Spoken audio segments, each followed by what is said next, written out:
ఈరోజు కామ్రేడు ముచ్చలపల్లి సుందరయ్య గారి వర్ధంతి కార్యక్రమం సందర్భంగా ఆయన ఈరోజు ఇక్కడ పుష్పాంజలి అర్పించి ఆయన జీవిత విషయాల మీద విషయాలు మాట్లాడవలసిన పరిస్థితి ఉంది.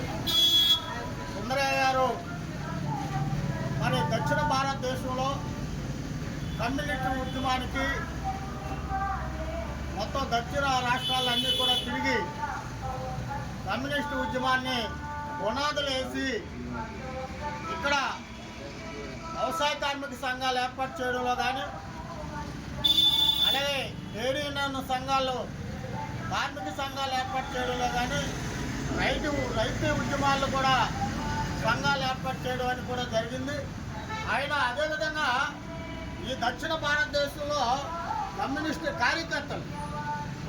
కార్యకర్తలను తీర్చిదిద్దడంలో కూడా ఆయన మరి అనేకమంది కృషి చేయడం కూడా జరిగింది.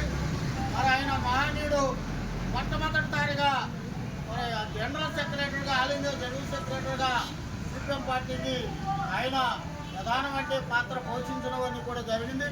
అన్ని రాష్ట్రాల్లో కూడా ఆయన మరి పార్టీని పెరుగుదలకి, అలాగే ఉద్యమాలు, పాలక వర్గాలు అనేకమంది విధానాలు అనుసరిస్తున్న సందర్భంలో రైతు సమస్యలు కానీ, కార్మిక సమస్యలు కానీ, వ్యవసాయ కార్మికుల సమస్యల మీద కానీ పెద్ద ఎత్తున ఆందోళన పోరాటాలు నిర్వర్తించడంలో కూడా ఆయన కీలక పాత్ర కూడా పోషించడం జరిగింది. అంచేత ఆయన్ని ఈ రోజున ఏదైతే సుందరయ్య గారు ఆయన మహనీయుడిని మనం ఏదైతే ఆయన విషయాల్ని, కమ్యూనిస్టు సిద్ధాంత అంశాలని ఏదైతే మనం చెప్పుకోగలుగుతున్నామో ఆ విషయాలన్నీ కూడా, కానీ ఇక్కడున్న ఊర్జో పెట్టుబడిదారులు కూడా సుందరయ్య గారు అంటే ఆప్యాయతగా సుందరయ్య గారు మంచి నాయకుడు అనేది చెప్పుకునే పరిస్థితి కూడా ఇవాళ పెట్టుబడిదారులు కూడా చెప్పుకోవాల్సిన పరిస్థితులు ఉన్నాయంటే ఆయన త్యాగాలు, ఆయన ఈ సిద్ధాంత అవగాహన మరి ముందుకు తీసుకెళ్లడంలో గొప్ప నాయకుడిగా మరి ఇక్కడ తెలంగాణ సాయుధ పోరాటం 52 ఆ ప్రాంతంలో తెలంగాణ సాయుధ పోరాటంలో పోరాటం మరి తెలంగాణలో పెద్ద ఎత్తున ఆందోళన పోరాటాలు చేయడం జరిగింది. మరి రజాకారులకు వ్యతిరేకంగా కూడా పెద్ద ఎత్తున ఆందోళన పోరాటం నిర్వహించడం జరిగింది.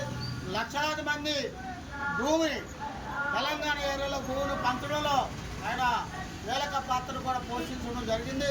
అది చేత ఆయన అడుగుజాడల్లో ఆయన నడిపించిన విధానాల్ని, ఆయన అడుగుజాడల్లో ఖచ్చితంగా మనం ఆయన చూపించిన బాటను ముందుకు తీసుకెళ్లే దాని గురించి ఖచ్చితంగా అందరూ కూడా ఆలోచించాలని విజ్ఞప్తి చేస్తూ బాబురావు మాట్లాడవలసింది విజ్ఞప్తి.